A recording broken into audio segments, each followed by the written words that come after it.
এই পর্যায়ে আপনাদের সামনে সংক্ষিপ্ত সভায় উপস্থিত আছেন মসজিদ শ্রমিক কর্মচারী ইউনিয়নের সম্মানিত সভাপতি এবং সামনে উপবিষ্ট আছে অর্থ প্রতিষ্ঠানের আমার প্রান্তীয় শ্রমিক কর্মচারী ভাই ও বোনেরা। এটা অত্যন্ত দুঃখের বিষয়।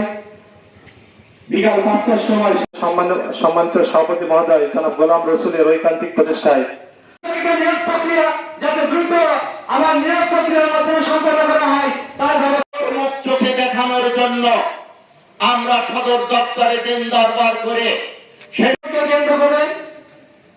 নিয়োগকে কেন্দ্র করে ওখানে বিশৃঙ্খলা।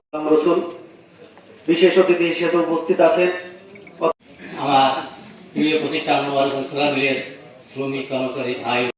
আমাদের পক্ষ থেকে স্বাগত আমাদের পক্ষ থেকে যা করার দরকার আমরা ইনশাআল্লাহ করব। সম্পূর্ণ করতে হবে এই আশাবাদ ব্যক্ত করে আসলে সকলের সুস্বাস্থ্য ভালো মোবারকগঞ্জ সরকার মিল শ্রমিক ইউনিয়নের সভাপতি জনাব গোলাম রসুল। আলাপ আলোচনা প্রসঙ্গে আমরা অনুমোদন নিয়ে আসছিলাম এবং এর ধারাবাহিকতায়